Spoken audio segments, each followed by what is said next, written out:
All right, everybody, welcome to our Thriving in Physical Therapy Today Stories of Flexibility, Fulfillment, and Freedom, featuring our Campbell DPT alumni, presented by MovementX.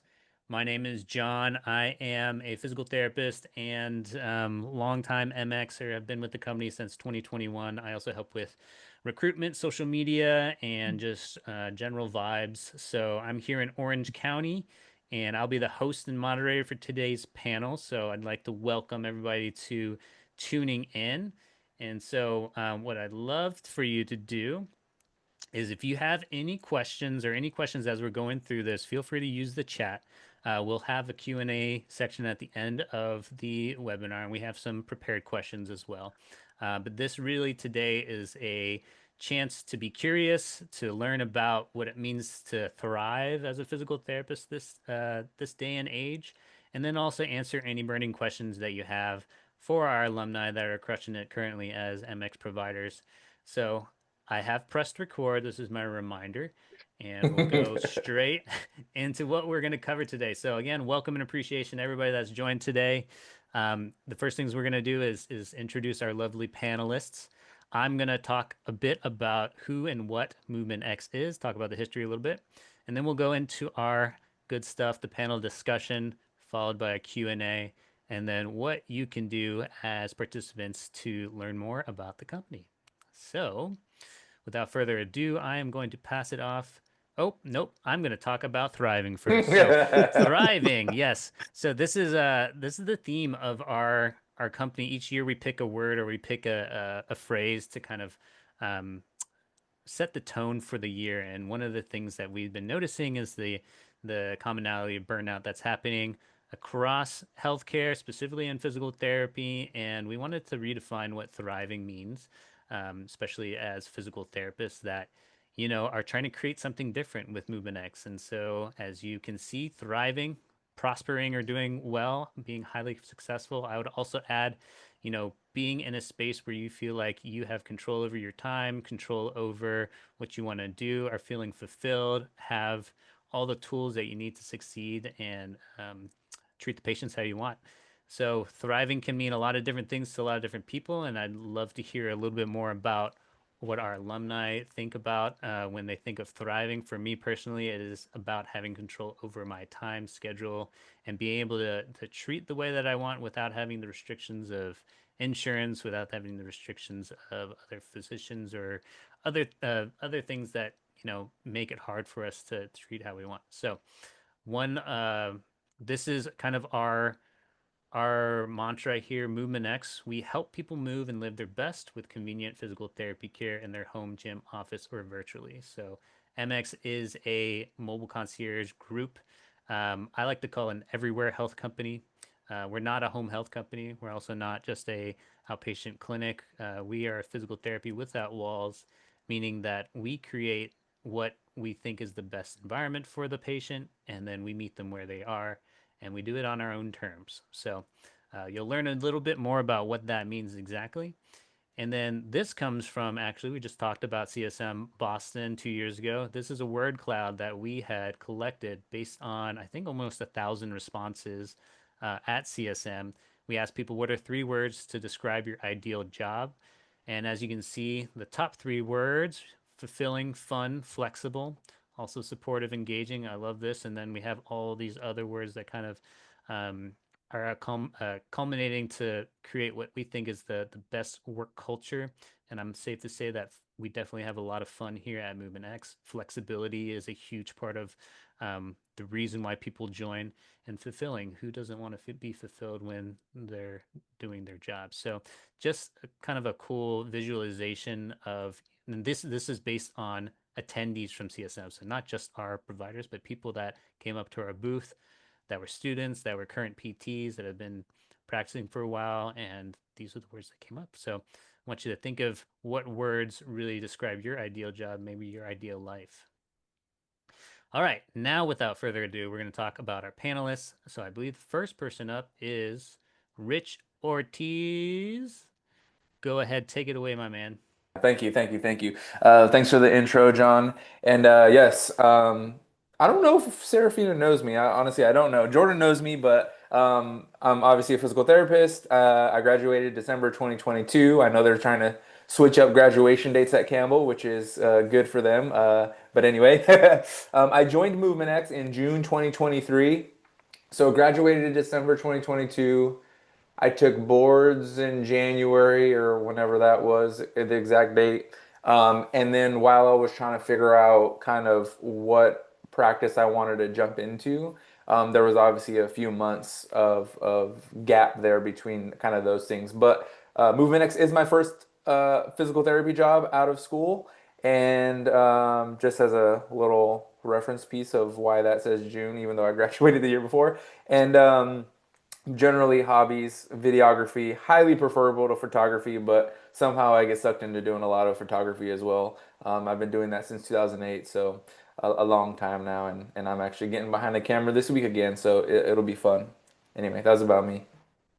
Thank you, Rich. I will say, Rich is a unique case in that he is one of, I think, maybe two new grads that we accepted into the company right away. So it is possible to be a new grad and to join Movement X. But he blew our socks off when he applied and just has a fire about him. So we love the hustle, Rich. And just to say that we have people that come into the company at all stages, new grad, fresh PTs to 5, 10 years in, to even 20 years in, people that are trying to have a different type of lifestyle when it comes to practicing. So there's a little bit of something for everybody out there in MX. And let's move on to our newly married and minted Lauren. Welcome, welcome. Mm.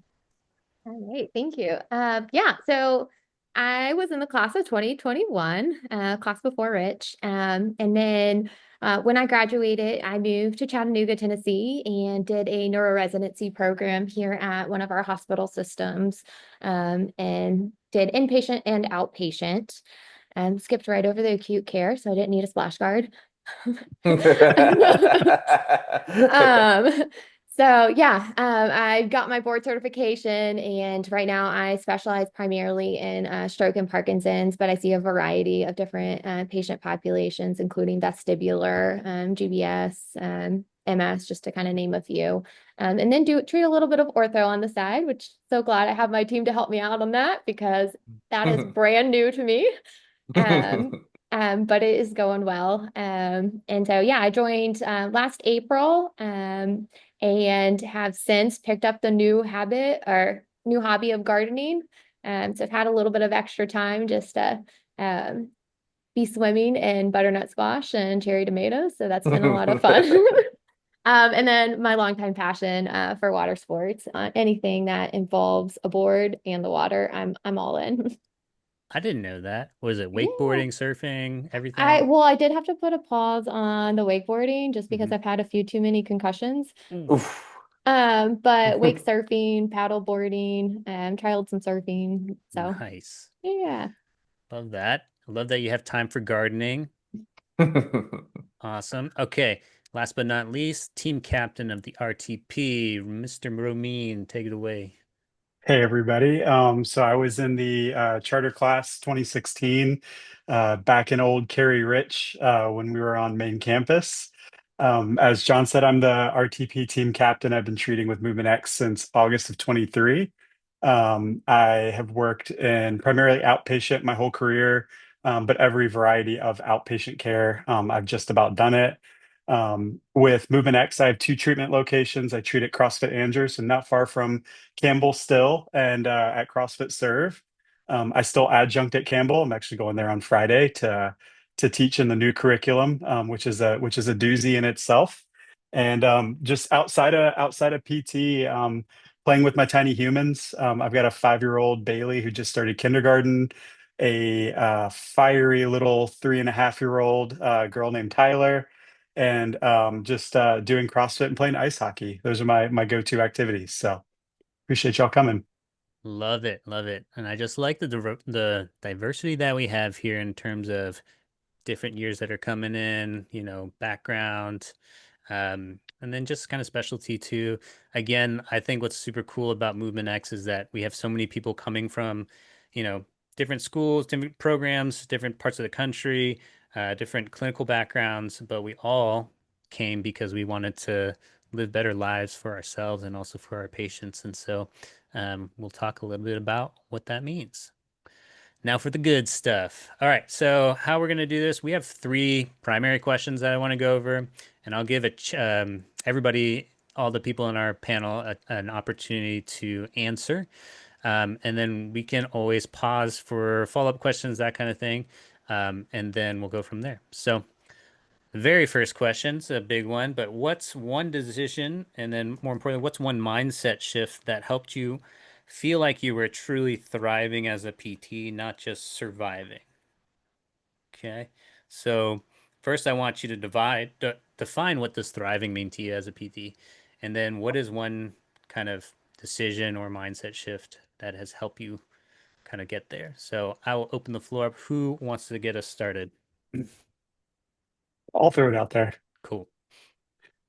So thriving for me, to answer your first part, John, um, is being present outside of patient care, not letting physical therapy be what defines me. Being present for my family. Like I said, I've got a 3-year-old and 5-year-old, and they are my world. So, being able to be there for them in the morning before we take them to school, pick them up from school and daycare, being able to play, and kind of set my schedule around theirs, has really brought a balance to the Force. As I know John is a big Star Wars fan, so it's always good to have balance in the Force. Um, and one decision or mindset shift that helped me feel like I was truly thriving was realizing that if I don't take care of myself, I can't take care of my patients.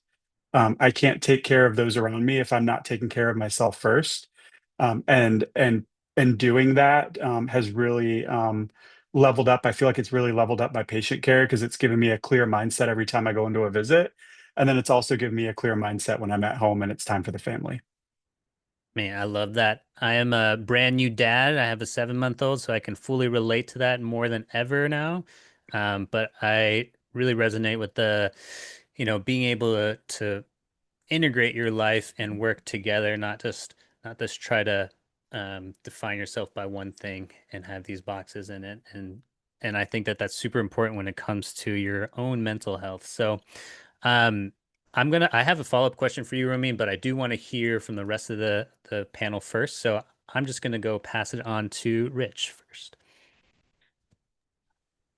Yeah, I think thriving to me, the idea behind thriving has been like building itself over time from like my earliest days of shadowing PT when I was a senior in high school, and then through undergrad as an aide, and so on and so forth, and through, school, particularly with my clinicals. It's like, what do I not want to do, right? I don't want to be, oh, you can't do this, you have to do this, even though it's not best for the patient. Seeing PTs stressed out, working like crazy hours. And so the exact opposite of that, the things that I wanted to avoid, relatively low patient volume, right? Being able to be flexible with my time, being able to treat how I want to treat. Probably most of the things that everyone wants out of their job is what I would consider thriving, and that kind of goes across all things, not just PT, but like I don't need to be stressed out to the gills and like super, again, like having my career control my life. Again, like as Romin was saying, like how can I be in control of my life and integrate what I do as a career, but with my hobbies, but with XYZ. And so that's kind of what I have considered thriving to be. And one thing that I actually was just talking about in our Slack channel recently about one thing that I was like, wow, like I really get to do this is I literally had time. I can't remember the patient case right now, but it was just one that I was like, it was a little funky. It was just a little weird in my head. So like I actually had time to just like breathe. Like I finished the session, go grab a coffee, and I just had time to just sit there and just sip my coffee and be like, okay, well, what was going on with that? What did I do? What did I not do? What did I consider? What did I not consider? And just I literally had time to like digest that session. I didn't get hammered with, a few more patients coming in and then tired at the end of a long day, I literally had the time and the energy to like give that patient like my energy even outside of the session. And so that's just one thing where I was like, wow, I really get to do this and luckily get to continue to do it. Awesome. Love that. I also have another question for you, but I'm going to hear from Lauren first. Yeah. Every both Ramin and Rich have both, hit kind of home the things about like thriving, right? And when I think back to my clinic job, and I was just like exhausted at the end of the day. Like I had heavy caseload treating neurologic patients. Like a lot of times they were dependent. I was the only one. I didn't have techs. And then when my clinic started talking about doubling up patients, I was like, I'm already so exhausted. I don't even have time to think. I don't have time to document. I don't have time to review plans of cares. And I was just like, what am I doing here? I feel like I'm running around with my head cut off like like it's just I just was exhausted. And so when I think about like what thriving means to me, it's about having the energy, right? To feel energized when I go into those patients like I did in school when I was like, yes, I get to go treat a neuro patient. Like it was just like the best feeling in the world. And so now that that's come back, I'm like, I actually enjoy treating again. I really before I left my clinic job, I was like, I think PT is not for me. And I was like, something's got to give, something's got to change. And so I had explored so many different options about what was going to be my next step. And I just so happened to talk to Ramin, and it's like, what? This is crazy that PT can be like this. And so yeah, energy, just having that balance and flexibility to be able to come home and still have energy for my child, to still have energy to, talk to my now husband, right? And so for me, it's all about the energy. Love that. I think call back to the word cloud. Like, if you're not having fun, what are we doing? Right? You got to have fun. You got to have energy. Thriving does mean to me, like, are you coming out of a situation feeling drained, or are you coming out of a situation feeling like, let's go, you know?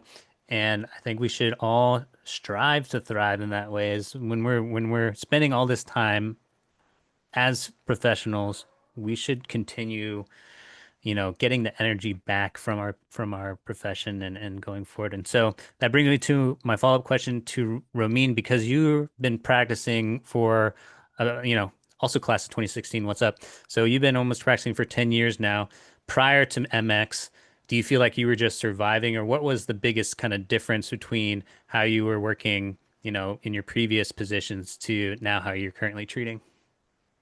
It's exactly what Lauren was talking about. It was you were trying to keep your head above water. I mean, the best way like I can think of an analogy is my boat is flooding and I don't have a bucket big enough to bail myself out. And that was every day.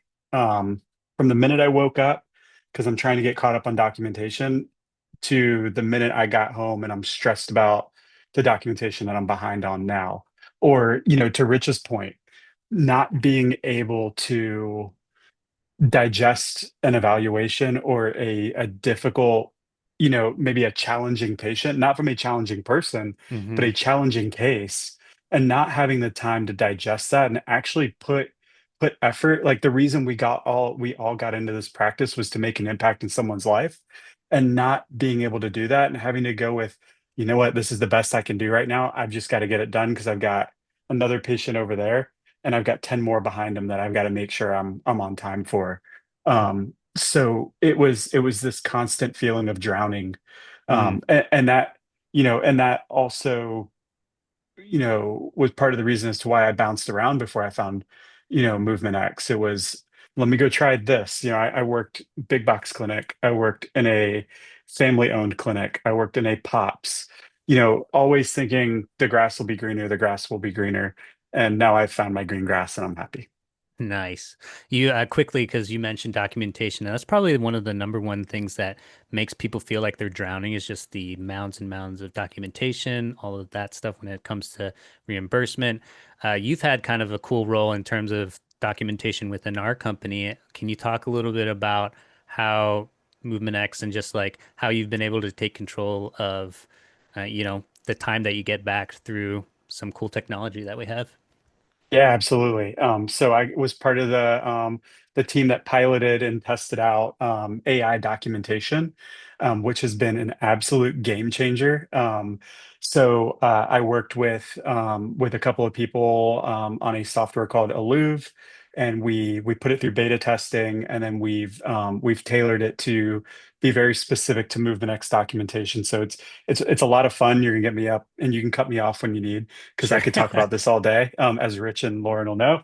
But it's super cool. You know, you can walk into a patient's home or a visit. I can just set my phone down right there, do my whole evaluation, just talk to the patient like we would normally, right? At the end, when we're high-fiving and we have a good plan of care set up, I can hit stop and it will auto-generate my whole note. Subjective, objective, assessment plan, treatment. It now, because we're constantly improving on the software, it now will recommend long-term goals. And I've taken what would have been 15 to 20 minutes, 30 minutes for a multi-joint complex eval. I can document a complex multi-joint eval in sub 6 minutes. And I mean, the amount of time you get back in a week just there has been phenomenal, let alone daily notes, which you can Huge. dictate or do with the listening mode in a matter of 2.5 minutes once you get really efficient with it. So it's how can we leverage technology to make our lives easier, and that has been one of the coolest ways we've done it. I agree. I think that that has been a huge, like you said, game changer. Because when I joined the company, our platform was bare bones. And just to give you a little context, MovementX has its own platform and website and billing, scheduling, EMR that was built from the ground up. So our company basically took feedback from the current PTs and like, what did you like in an EMR? What did you not like? What are some cool features that you might want? And again, I remember like 4 or 5 years ago, he's like, everything's a green hat. Like what is like if there's no limitation, what would you like? And I remember saying AI documentation would be pretty cool, and that was before that was becoming a thing. And 3 years down the line, we had the opportunity to take that, and I remember getting introduced to it, and I was like, oh, we have to have this in our next launch. And Ramin was one of the first people to volunteer. I think I remember reaching out to you, and you were Mhm. like, "Oh, I'm not really sure, but I'll give it a shot." And then you kind of ran with it, which was awesome. And that's another thing that I love about Movement X again is that, when you have an idea, have feedback, it doesn't just sit around in a suggestions box. Like we will work to get it done. If it's going to make our lives easier, if it's going to make our care better for our patients, we will have a team to get that thing done. So we do have a software team that goes and tries to optimize everything we do from a documentation standpoint. And again, I digress. I think it's one of the coolest parts of the company. All right. Totally is. Yeah, yeah. And then Rich, I had another question for you, mainly because on the opposite end, coming out of school as a new grad PT, I know you've had some experiences as a trainer and a coach, that kind of thing. What made you just make that jump to being like, because like as you know, this is not a typical clinical job. I know you've done some shadowing, but what fears did you have going in when you kind of like were trying to, figure out what you wanted to do? And then like, was there a specific thing that Movement X really, presented to you that you were like, yeah, that's going to be what I'm going to do? Yeah, and I think I already alluded to why I believe like I was already going this general route just from all the years of experience of just seeing how a PT functions in a traditional setting. So I was already like turned off to that whole idea. The thing that really switched me from just doing anything else besides that versus and then deciding to go with Movement X is that I didn't know Movement X was even in DC. So I had just moved, I had just graduated. I just moved to DC. My partner was finishing her clinical rotations here. And again, that kind of few months gap between graduation, boards in January, and then the gap that I didn't work as a PT was like, okay, well, am I gonna stay here? Am I gonna build my own clinic? Am I gonna just stick to training? Am I gonna like all these other options that was not a regular clinic? I was gonna Mm, avoid in-network care at all costs. And hmm so, but then like something in the back of my head was like, oh dang, I remember seeing Movement X COO Keaton talk one time at a North Carolina thing, uh, and I was like, I think they might be in DC. And then so as soon as I checked it out, I was like, okay, let me refresh my memory on what MovementX is. And essentially at the time, it's like, am I gonna go do my own thing 100% and start from scratch? Or am I gonna go into the system that has already been built, tried and tested, and have them support me in like building my clinical practice? And that's how it started, and that's how it continues to be. How does MovementX support me in building my own practice, my patients, my caseload, my way up that I want to treat? So even though it's very individual to me, it's with the support of all the systems that MovementX already has. Which, by the way, speaking of the documentation, like if you think about patient volume, typical versus patient volume movement X. And then on top of that, because I have so much flexibility, half of my caseload is training, just training. So that doesn't require the documentation. It just requires me charging the person and then going on about my way. So like the amount of documentation I already have to do is a fraction. And then also when I do have to do documentation, it's AI driven. So it's like done in like willy-nilly, Nice. So that's hopefully I was some tying some pieces together there. No, no, that was helpful. I think, and then you also kind of reminded me, like, um, when I interview a lot of people when they come, are interested in MX, and one of the questions is, why do you want to join MX? Why don't you want to start your own thing? And that's a real decision that people kind of consider. And background for me is that I had my own cash practice prior to MX, and I remember in 2018, I had jumped on a call with Fred, and he wanted to recruit me to start the MX group in Orange County. And that was when I was just starting my practice. And I said, thank you, but no thank you. And I was trying to do things on my own and then realized, oh, as a solo entrepreneur, you got to do everything. You wear all the hats. You like everything is based on like there was so much to juggle. And it wasn't until I realized I actually thrive in an environment where I'm working with people that I decided that, okay, I can go fast alone, but I can go further together. And that's when I decided, Movement X made a lot more sense. And I feel like for a lot of PTs, what they're not getting, they jump from one extreme to the other. They're in a very big box clinic, a lot of restrictions, and they want to go and have all this freedom and be their own PT. And they don't realize how big a jump that is. This is kind of a healthy balance in the middle that gives you your cake and it lets you eat it too. So that was a lot of time on that first question, but I think some of this stuff will kind of blend together. The second question that I have, and these are almost three different things, but what role has mentorship, community, or professional networking played in helping you find your path? And when you talk about mentorship, that could be clinical, personal mentorship. Community could be your private community, or it could be the MX community. And then networking, you all know that that's a big part of how we build our caseload. So what role have those things kind of played in where you currently are? Yeah, I'll jump on this one first because it ties into what we were just talking about.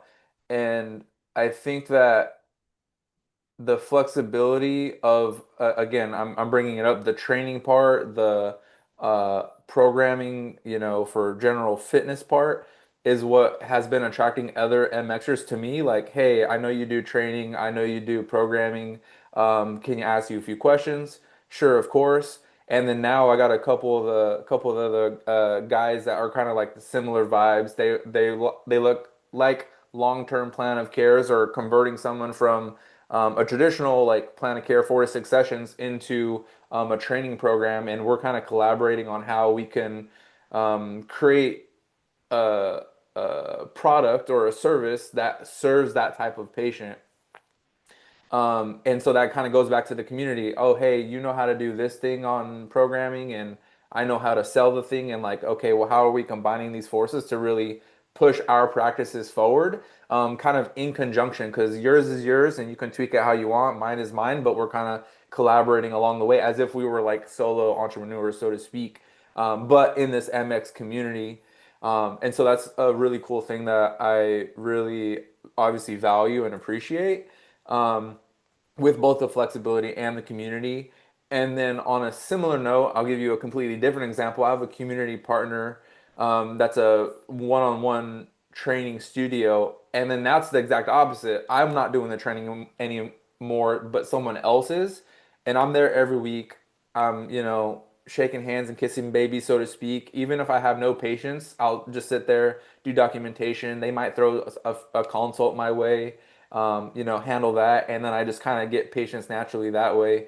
The reason why I'm bringing it up is just not because it's like a marketing thing for me, but also I like the collaboration with the trainers. Like, oh, they're asking me questions about PT, and then, I might ask them about their training style or learning something new just because I'm there all the time, and we're just, shooting the stuff. And then there's also that like level of community that's like sometimes it's not even about business. It's just about, hey, I really like you as a person. You really like me as a person. And it's just another way to like continue building a community because of MX, but kind of outside into kind of my own life, because then I'll go hang out with them on the weekends or do whatever. And just I was just trying to give you two really different Yeah. examples.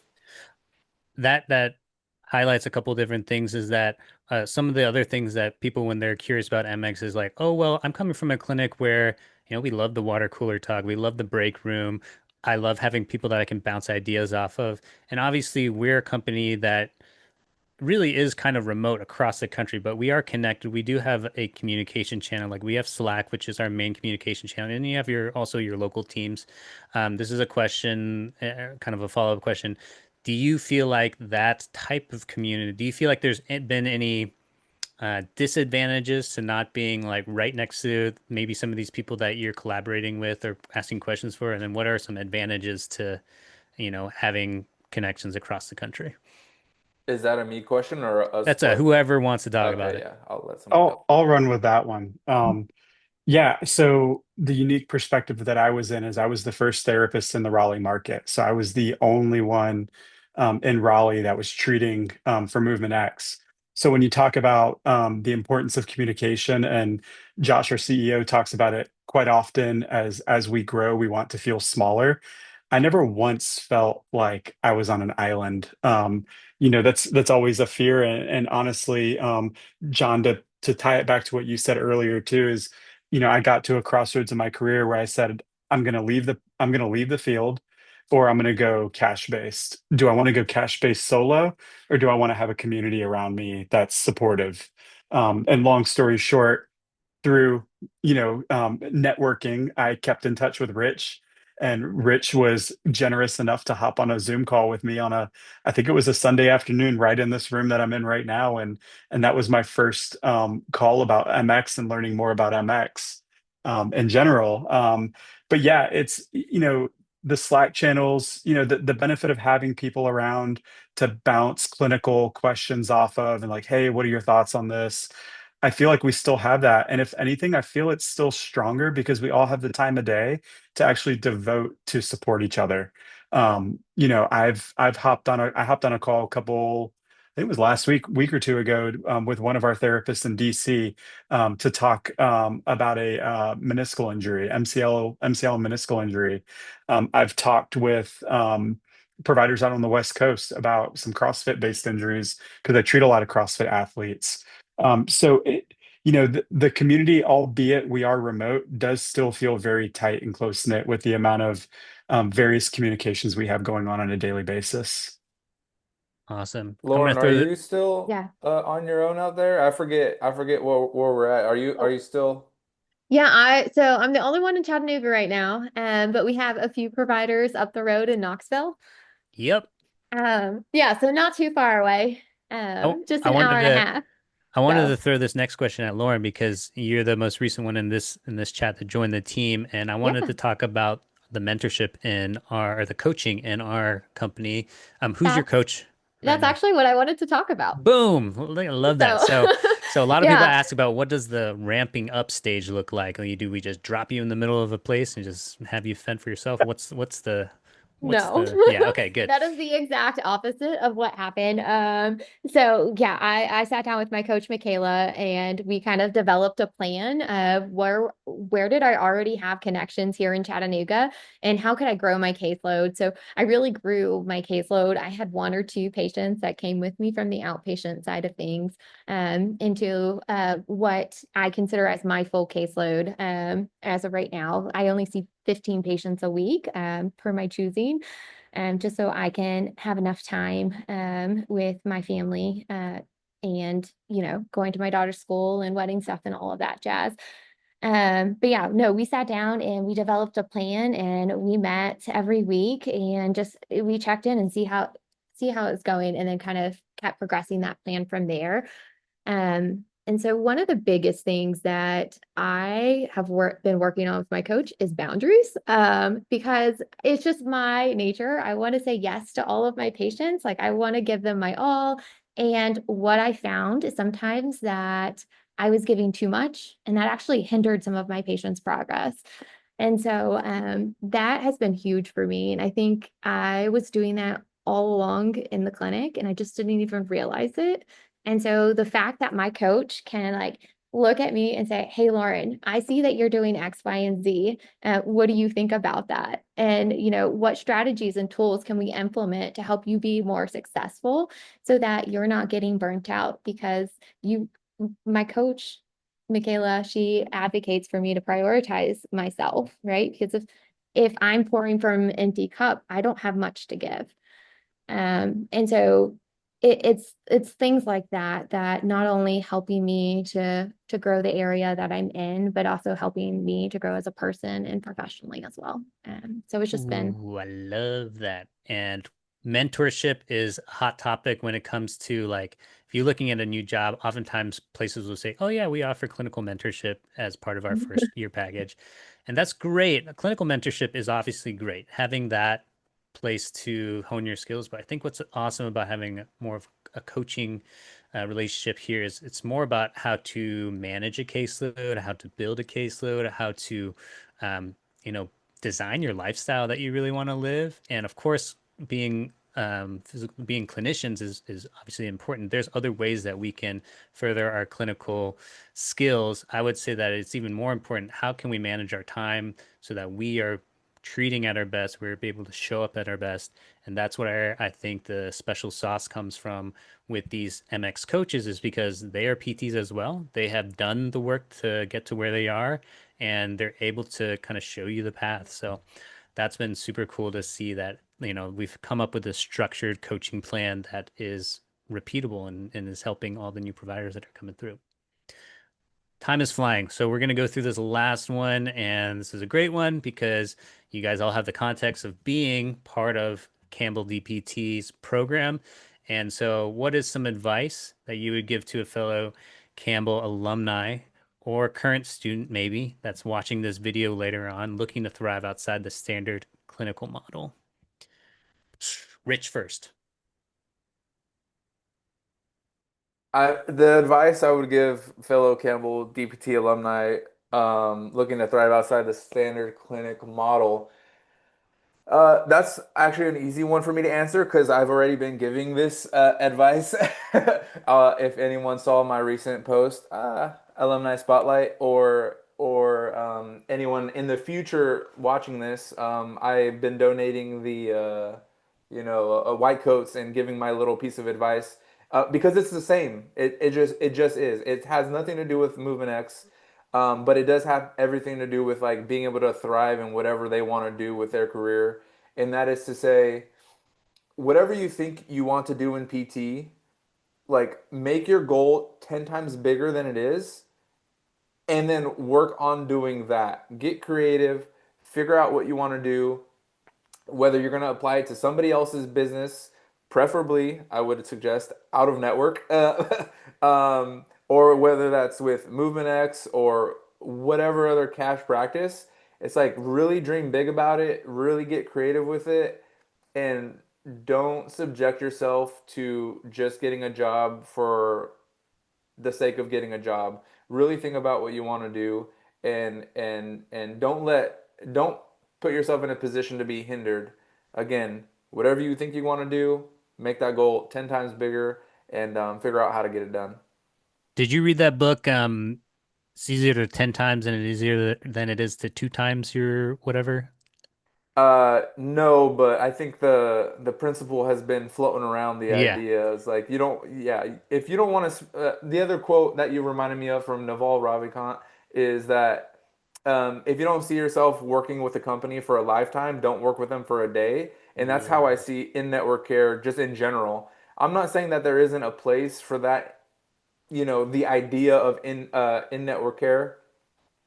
Um, it's just because like obviously there's certain populations that just need it, but like if we more of us can come out of network, then we're creating proper solutions for everybody because then, for example, for me, I can, there's a certain population who can afford my services all day long, not even blink an eye. But then I also have the time and then the resources to go and volunteer my time to go to a wellness clinic here in DC and give my services for free to the other side of the thing. So that's what I'm saying about getting creative. Like, how can I really thrive in my practice? So then the bell curve of people in the world are still getting the benefit from the PT that they need.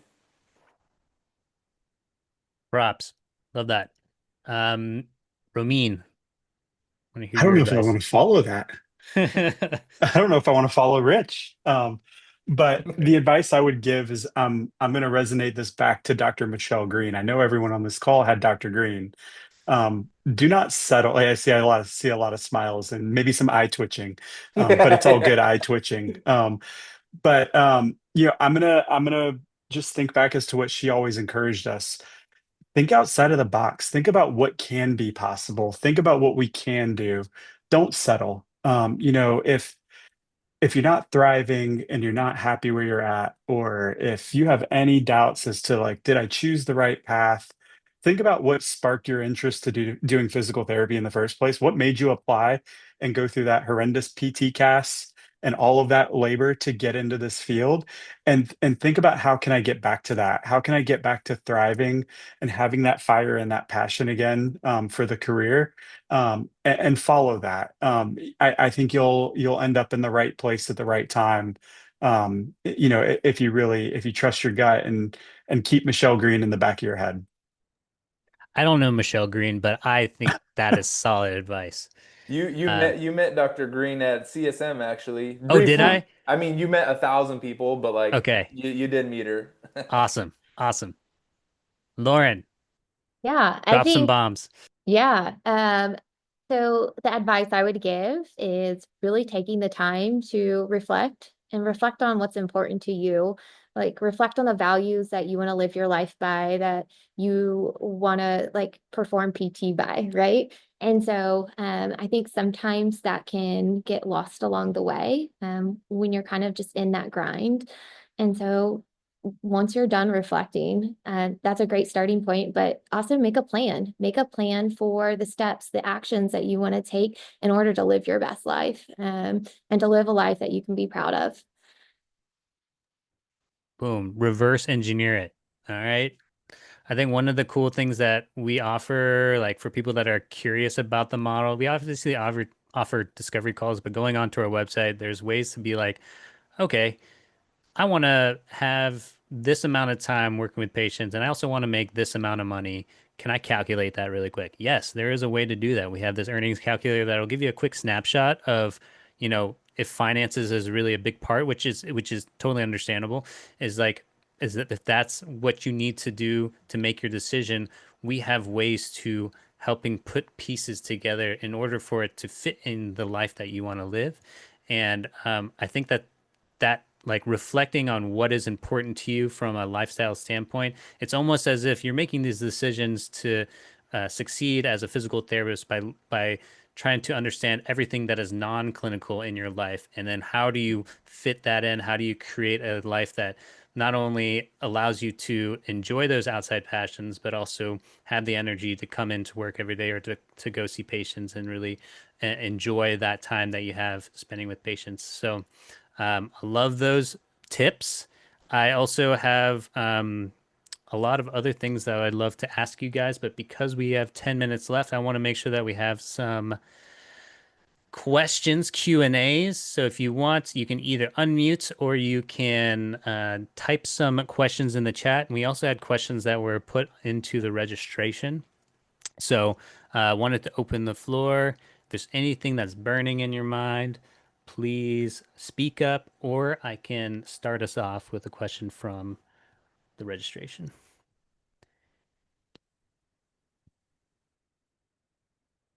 All right. So this is open for everybody. The question is, how much marketing do you have to do? And that was it. What does marketing mean when you work in MovementX? People are I, scared of marketing. They're scared of that word. I don't like to even think about it as marketing, John. It's Hmm. relationship building. Marketing is a different thing to me. Marketing to me is going and dropping off my business card or dropping off some pamphlets and some donuts and saying, "Hey, thanks, I'm here," and then walking out.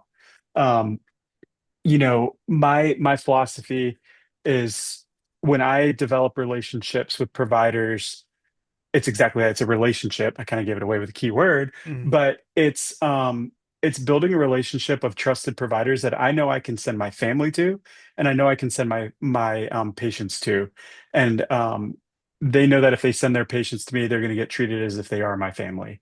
I All the providers I work with, I've got their cell phone number. They have my cell phone number. I texted one of them today to let them know one of our patients is following up with them. Let us know how they're doing. So it's relationship building. It's not the standard marketing effort. But to bring it back to the question as to how much marketing you do, I think of this as a seesaw at a park.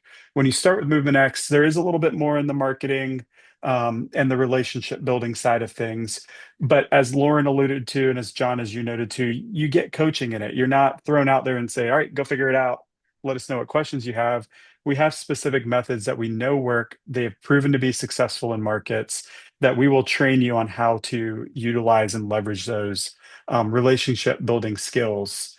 And utilizing those, you'll start to develop your flywheel. Your relationships will get in motion.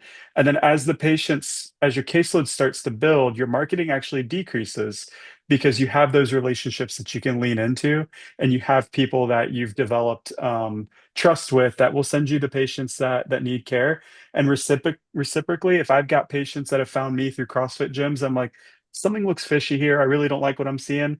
Let's get you in front of Dr. Smith. And I can send that over to his office or her office, send a quick text, let them know that they're coming. And I usually get a phone call back of, hey, your patient's doing great. Keep doing what you're doing, or we're gonna get an MRI and kind of go from there. So it's interprofessional treatment, which is what I love.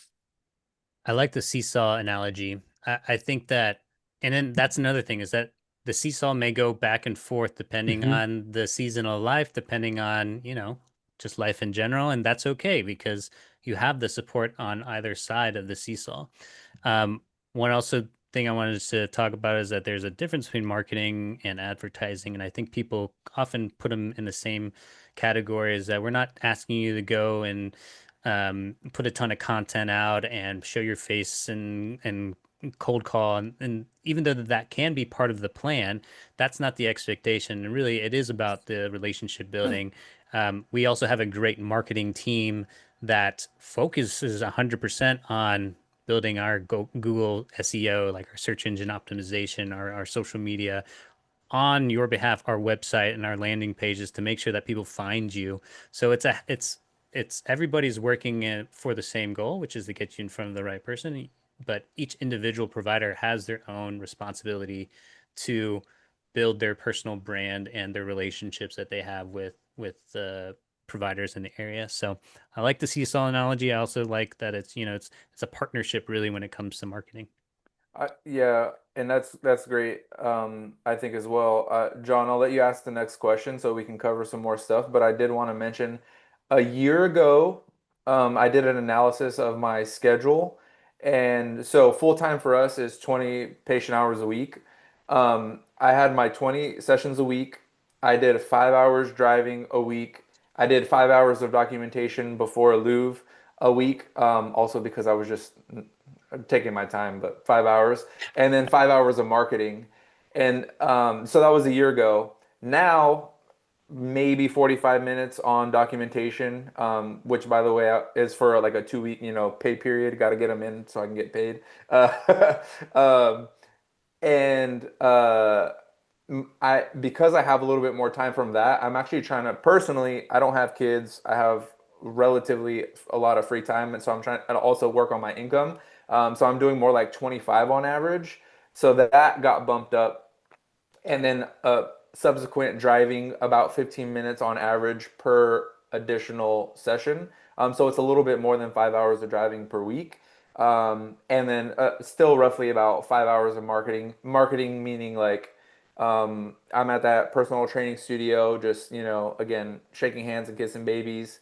I'm sending emails off, past patients uh, or leads that have come in, XYZ, just to give people an idea that, and that's ongoing. Like a lot of my patients actually come from like word of mouth and doesn't require much marketing, but it's always like in anticipation to make sure that I account for those lulls. Like you said, August in DC tends to be a real low period because everyone's on European time and goes on vacation.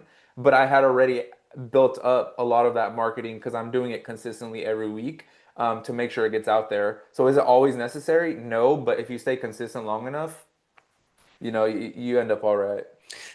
That's a great point. And one of the other big fears is like, you know, what if I don't have patients next week? Or maybe like a bunch of people cancel. Like how like the going from a traditional clinic setting where, you're being jam-packed with patients sometimes and like you really don't have a choice to points where, okay, this month is going to be slow. What can I do to help bump that up? Um, I know recently, like in the beginning, before we were a W-2 company, that was the biggest detractor was that, okay, well, as you ramp up, you're not going to have that income, right? You're not going to have that support that you have while you're doing all this stuff. But now that's changed. Um, we had a question that said, "What are the benefits? Like not the, what are the actual like job benefits that come with it in addition to the salary?" And so, curious if there's any highlights that you guys had when you joined, because I believe, Rich, you joined before the switch, and Right. then Lauren, you joined after the switch. So, um, just to give some context, MovementX used to be a company where it was all B2B. We were all independent contractors. Then when we switched from 2023 to 2024, everybody became a W-2 employee, which sounds strange when it comes to, the whole premise of be your own boss and also have your own practice and that kind of thing. But it works well in the larger scheme of the company. So curious to hear your guys' thoughts about what the benefits package looks like at this point. I will say I started as an independent contractor. Oh, Um, that's right. Yes. yeah. And so I recently switched, but I have my benefits elsewhere. So, um, Yeah. but so yeah. So I haven't quite looked into that, but I need to. That's okay. That's okay. Yeah, but I I think, mean, yeah, you go go ahead, ahead, Rich. Ravi. No, Go go ahead, ahead. go Go ahead. ahead. Yeah, no, and that's the other thing too is, I was really harping on the in-network versus out-of-network care earlier, and about as a practitioner, but I also feel like that is right for me as a person too. Like I don't just talk the talk, I walk the walk. I go to out-of-network dentist, I go to out-of-network optometrist. Um, but luckily, the benefits that we have offered to us is a lot of like PPO things, which obviously is better for that out of network services. And so, just like a patient would have to file for reimbursement for me, that's the same way I approach it. So I get really high quality care. I'm obviously investing in myself in that way, but also have the benefit of having the insurance, to have some reimbursement for each of those types of services. Especially because grad school and I neglected my teeth and whatnot out there in the Dude, me too. boonies. Me too. I have Yeah, like yeah, four yeah. root canals, man. Not So good. for example, yeah, the insurance, for example, the 401k, all the traditional things that you would normally think of. Doing your own thing, you obviously don't have that benefit, but joining something like MovementX, we have all those like security stability, benefits on top of all the flexibility and autonomy of owning your own practice. And that's why it's the best of both worlds. Love that. Last question, big question. It's all about the money, money, money. How do you set your rate? I People got I these, it's an I important question. I I will go first just because I literally we were just talking to another group of student we're talking to a group of students in San Diego, and they asked the same question, and my answer was I looked at all the other MXers in this area and just went more expensive than they were, uh, and I got and it's kind of it is don't get me wrong, like when you come in and you go through orientation and you have your caseload coach, like they're giving you suggestions of like, okay, this is your area, this is what other people charge.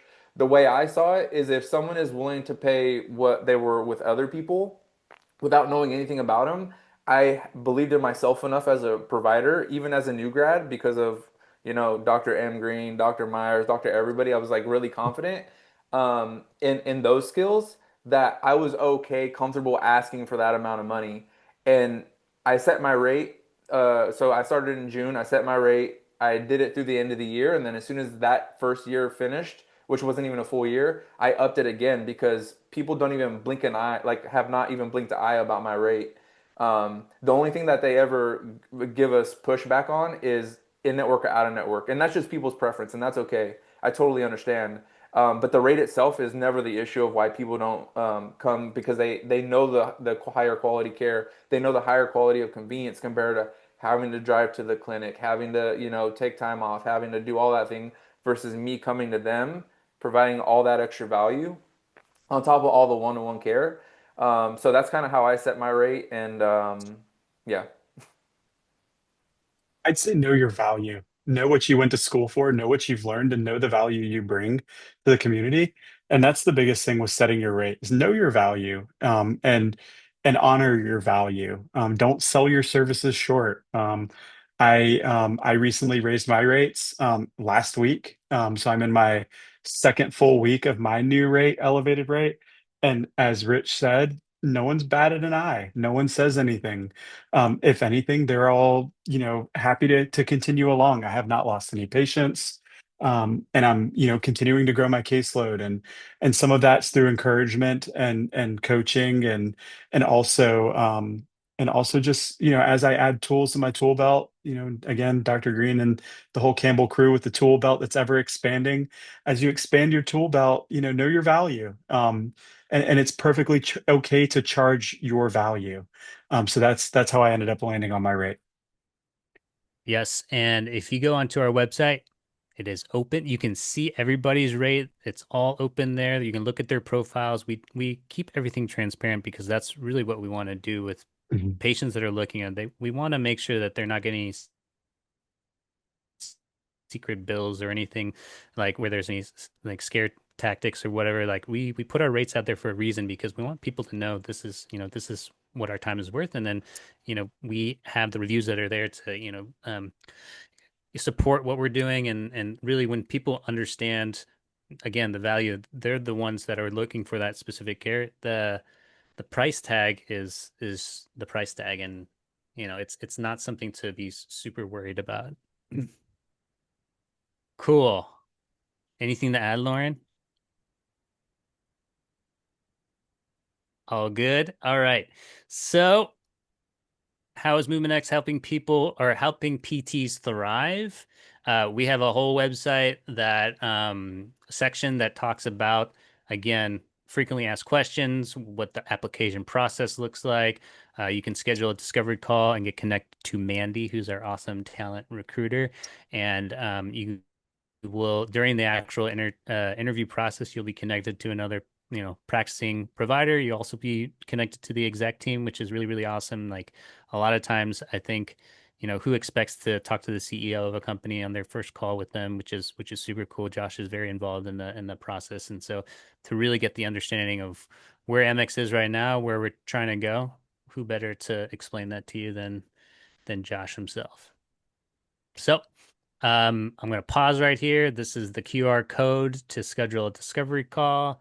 You can either type in that link or you can just scan that code. And again, even if you're not in a place where you feel like you can make that jump right now, even having a conversation just to kind of get an idea of what is possible, I recommend just, taking that call with Mandy, see what gets you excited. And, there's been plenty of times where we've identified a provider. Maybe it wasn't the right time from a, personal standpoint or from a region standpoint. We want to make sure it's a good fit for both the company and the provider. But later down the line, when, a crossroad comes, this just, this opportunity will pop back up and you'll be thankful that you had this option. So that we are a little bit over, but I really appreciate you all for joining, attending, and paying attention. And big thank you to our alumni here, dropping a lot of great gems. If you want, is it okay if I pass on your email addresses to the lists for anybody who wants to look at this later on? Yes, thank you. Absolutely. Yep. Cool. So this recording is going to live and be present for Campbell alumni to watch anytime, and really just for you guys for now. And then if there's anybody who is inspired by this call and wants to reach out directly to our alumni here, feel free to give them and shoot them an email. And then you can always chat me up as well too. So thanks again. I'm going to stop my sharing here and we're going to stop the recording.